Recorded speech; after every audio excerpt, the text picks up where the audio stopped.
Senhoras e senhores, muito bom dia, boa tarde, boa noite. Então vamos lá terminar aqui o assunto de prescrição. Já vimos muita coisa sobre o tema, falamos sobre prescrição da pretensão punitiva e suas modalidades. E agora eu quero falar com vocês sobre a prescrição da pretensão executória. Já vimos por diversas vezes que o Estado tem um tempo para punir e tem um tempo para executar essa pena. Agora nós estamos aqui nessa parte do estudo da pretensão executória da pena, que é justamente esse tempo que o Estado leva para executar aquela sanção penal consignada na sentença condenatória. Então percebam vocês, de logo aqui, que existe uma sentença já transitada em julgado, certo? Já existe uma sentença. Então, a prescrição vai ser calculada com base na pena aplicada a esse réu, certo? Vimos na aula passada sobre a prescrição da pretensão punitiva, que é contada em abstrato quando não havia ainda sentença condenatória. Quando há sentença condenatória, o juiz já passa a calcular com o quê? Não mais com o máximo da pena prevista em lei, mas sim agora com a pena fixada em concreto. Está bem?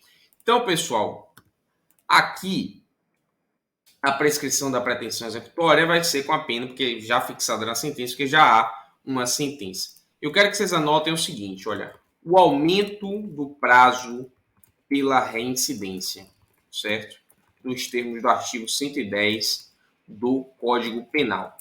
O 110 do Código Penal fala que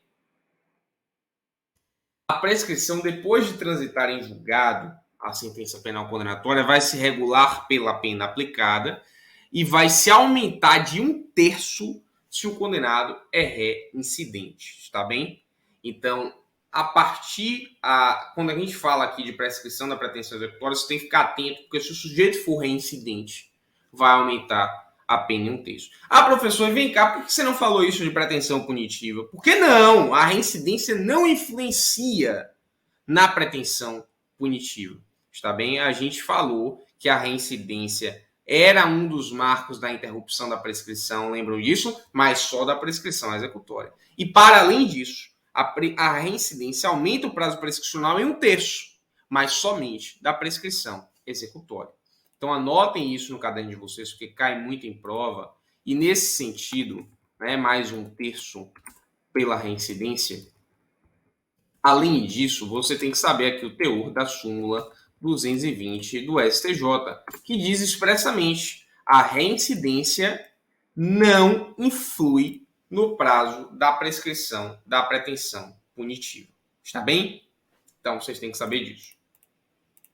Um outro ponto que eu quero falar aqui com vocês é sobre o termo inicial da prescrição executória. Tá bem? Termo inicial da prescrição executória. E eu vou falar aqui, anotem, polêmica jurisprudencial, porque aqui a jurisprudência oscila a respeito do tema e você tem que conhecer essa discussão. Ainda na primeira fase, tá? Ainda na primeira fase. Nas fases seguintes, porque você vai passar, na fase subjetiva e na fase oral, sobremaneira, ainda mais. Pode ser perguntado isso para você. E é um tema bastante importante. Por quê? Aqui eu estou falando do termo inicial, ou seja, quando é que começa a contar a prescrição executória? Nós já vimos o termo inicial lá da prescrição punitiva, em regra a consumação do crime, enfim, cessação da permanência, enfim, tem aqueles termos lá. A questão que eu quero saber de vocês aqui é quando é que eu começo a contar a prescrição executória. E aí, pessoal, toda essa celeuma se instaura a partir da redação do artigo 112, inciso 1 do Código Penal. Porque a literalidade do Código fala o seguinte, olha. No caso do artigo 110, que trata da prescrição executória, a prescrição começa a correr, inciso 1, do dia que transita em julgada a sentença condenatória para a acusação, ou que revoga a suspensão condicional ou livramento condicional. A literalidade do Código é essa, nos termos do artigo 112, inciso 1, é do trânsito em julgado para a acusação. Ou seja, quando a acusação não recorre. Só que, pessoal, aqui a gente tem um problema. A gente tem um problema por quê? Porque se a defesa recorrer, não transitou em julgado, mas se só a defesa recorrer, apesar de não ter transitado em julgado a ação, transitou para a acusação. Ah, professor, não estou entendendo. Como assim? Suponhamos que o sujeito tenha sido condenado por roubo a pena de 5 anos. E a sentença foi publicada agora. E foi publicada em 2022, certo? Então, publicou a sentença em 2022. A partir do momento em que publica a sentença, o juiz vai intimar as partes, acusação e defesa. A acusação e a defesa têm um prazo para recorrer, né? O prazo lá para interpor recurso de apelação, 5 dias. A acusação não recorre, mas a defesa recorreu. Transitou em julgado para a acusação, porque se não recorreu, transitou em julgado para a acusação, mas não transitou em julgado a ação penal. Logo, se a defesa recorreu, esse processo vai subir. Vai para o Tribunal de Justiça, eventualmente vai para o STJ, eventualmente vai para o STF, tudo isso. Então, vai correndo o tempo, mas transitou em julgado para a acusação.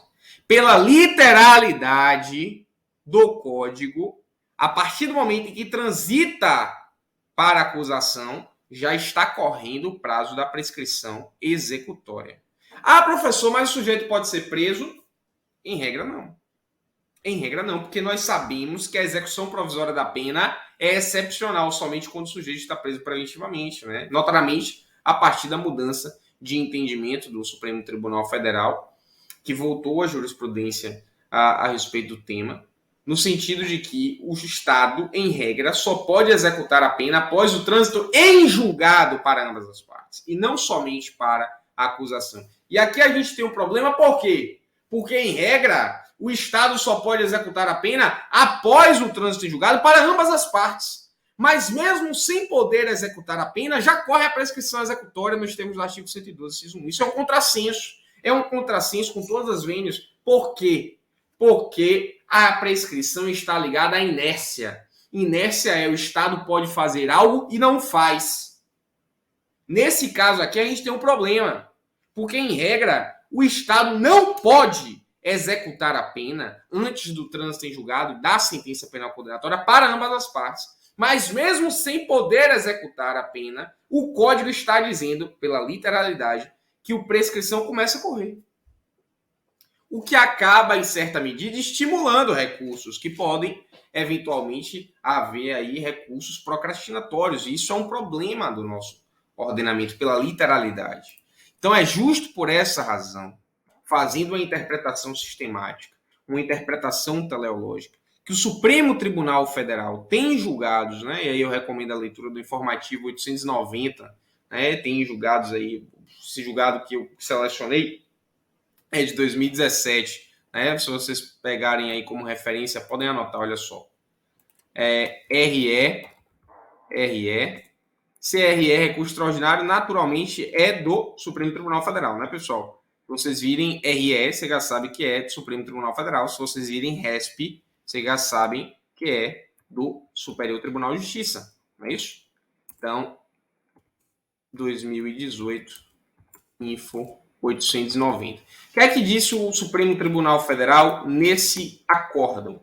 O entendimento da primeira turma do Supremo Tribunal Federal é o seguinte: o início da contagem do prazo de prescrição somente se dá quando a pretensão executória pode ser exercida. Ora, se o Estado não pode executar a pena, não se pode dizer que o prazo prescricional já está correndo. Então, mesmo que o Estado, que tenha havido trânsito em julgado para acusação, se o Estado ainda não pode executar a pena, né, ou seja, está pendente a apelação da defesa, ainda não teve o início do prazo para a prescrição executória. Então, é uma interpretação sistemática do artigo 112, inciso 1 do Código Penal. Fiquem atentos a isso, porque não é essa a literalidade. O STJ tem entendimento em sentido contrário. Tem entendimento no sentido de que, se transitou em julgado para acusação, já está correndo a prescrição. O STF tem julgados no sentido de que a prescrição executória só começa a contar do trânsito em julgado para ambas as partes. É isso? Então, para que vocês acompanhem aí, o Supremo Tribunal gafetou o tema, já tem repercussão geral reconhecida, é o tema 788, ainda pendente de julgamento. Então, o Supremo Tribunal Federal ainda vai firmar uma convicção a respeito do tema em sede de repercussão geral, mas já há julgados nesse sentido, tá bem? Então, conheçam a redação do artigo 112, inciso 1 do Código Penal, conheçam essa celeuma jurídica, conheçam os precedentes do Supremo Tribunal Federal e do STJ. Isso daí é o que vocês têm que saber, tá bem? Então, pessoal, um outro assunto que eu quero falar aqui para vocês é sobre prescrição virtual. Prescrição virtual. E aqui entra em cena a súmula 438 do STJ. O que é que diz a súmula 438 do STJ? Diz que é inadmissível a extinção da punibilidade pela prescrição da pretensão punitiva com fundamento em pena hipotética, independentemente da existência ou sorte do processo penal. O que acontece, pessoal, é o seguinte: o que vocês têm que saber de logo, e mais importante para provas objetivas, é prescrição virtual, imaginária, prescrição em perspectiva da pretensão punitiva não é admitida pela súmula do STJ. A jurisprudência dos tribunais superiores é majoritária no sentido, né? E tem súmula da STJ, né? Então tem entendimento consolidado no sentido de que não é possível a prescrição virtual. O que é a prescrição virtual? A gente já viu que antes da sentença penal condenatória, você calcula a pena, a prescrição com base em quê? Pela pena máxima.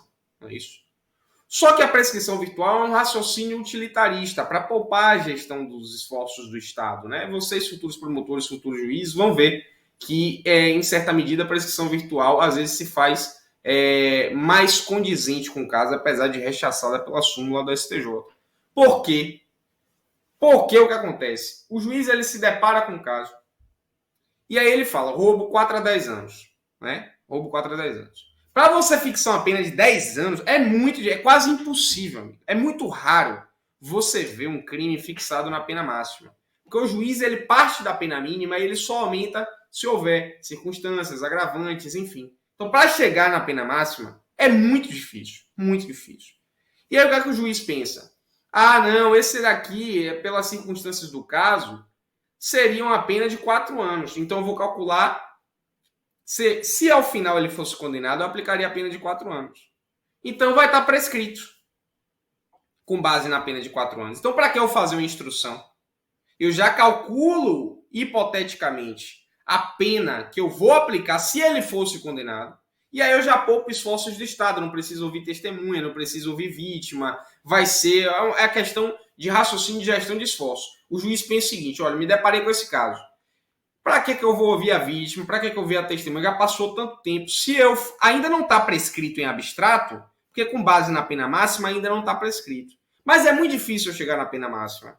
Então eu vou poupar isso daqui, porque se eu condenasse ele, eu ia condenar em mais ou menos uma pena de 4, 5 anos e ia estar prescrito. Então se eu ouvir todo mundo, ao final eu vou aplicar essa pena e ainda vou ter que extinguir a punibilidade com base na prescrição retroativa. Isso é prescrição virtual. Não existe a sentença ainda, mas o juiz imagina uma pena que daria para o réu e com essa pena prescreveria o crime. Entende isso? Esse raciocínio, apesar de utilitarista, ele é rechaçado pelo Superior Tribunal de Justiça. É a súmula 438 da STJ. Ele é rechaçado com base no princípio da presunção da não culpabilidade e por ausência de previsão legal. Não existe lei a respeito da prescrição virtual. E por isso a jurisprudência do STJ rechaça, tá bem? É isso que vocês precisam saber a respeito do tema. Anotem mais um tópico. Prescrição no concurso de crimes. Artigo 119 do Código Penal. Pessoal, olha só. No concurso de crimes, a extinção de punibilidade incidirá sobre a pena de cada um, isoladamente. Está bem? Incidirá sobre a pena de cada um dos crimes. Ou seja, você não vai somar as penas, você não vai exasperar, não vai aplicar a causa de aumento lá de 1/6 do concurso formal, enfim, do crime continuado, nada disso. Você vai calcular um por um. Ah, professor, como assim? Me explica aí. Vamos lá. Então imagine, por exemplo, um crime de estelionato, né, que você tem pena de 1 a 5 anos. Aí você aplicou para esse réu a pena de 2 anos. 2 anos prescreve em quanto? Se você for olhar lá no 109, 2 anos prescreve em 4. Prescreve em 4 anos, certo? Prescreve em 4 anos. Aí suponhamos que esse réu tenha sido processado por estelionato em concurso material com roubo, que tem pena, com furto, vamos supor, né? Que tem pena de 1 a 4 anos. E aí, para esse furto, você aplicou a pena de 1 ano. 1 ano prescreve em, se você for olhar lá no 109, 1 ano prescreve também em 4 anos. Certo? Em 4 anos. Suponhamos que ele ainda tenha sido condenado pelo 244B do ECA. E pelo ECA, ele também pregou uma pena de 1 ano. 1 ano prescreve em quanto? Prescreve em 4 anos. Isso. Aqui, pessoal, olha só. Se você somar 2 mais 1 mais 1, 4 anos, e jogar no 109, uma pena de 4 anos prescreve em 8. Ah, professor, então quer dizer que nesse caso aqui a pena do réu só vai prescrever em 8? Não. Por quê? Porque isso daqui é um concurso de crimes. E nos termos do artigo 119 do Código Penal, você não pode somar as penas do réu para achar lá o prazo do 109. Você vai calcular um por um. Um por um. Então é possível que você, no processo penal, prescreva um crime e o outro não. Porque você conta em separado, crime por crime. E isso não é incomum na prática, viu, pessoal? Isso acontece muito. Muitas vezes o sujeito é processado, né, pelo crime do artigo 129, parágrafo 9º, combinado com o artigo 147 do Código Penal. Ameaça e lesão corporal em contexto de violência doméstica. A lesão corporal tem pena de 3 anos. Agora aumentou para 4, mas, enfim, se tiver, né, a questão de a motivação de violência doméstica. Mas, vamos lá. 4 anos prescreve em muito mais tempo. Uma pena de 4 anos prescreve em 8. Já a pena do crime de ameaça, a máxima é 6 meses, vai prescrever rapidinho, prescreve em 3 anos. Então, às vezes, o crime de ameaça prescreve e a lesão corporal não, entende? Então, atentem-se a isso, porque é pena por pena que você tem que analisar no concurso de crimes. Tá bem, pessoal? Então, nós já falamos muita coisa boa aqui. Para finalizar, só quero falar aqui com vocês sobre prescrição da pena de multa. E a prescrição da pena de multa está previsto no artigo 114 do Código Penal. A multa prescreve em 2 anos, se for a única cominada, ou prescreve no mesmo prazo da pena privativa de liberdade, se for com ela combinado. Ah, professor, como assim? Tem vezes que o juiz só condena o réu pela pena de multa.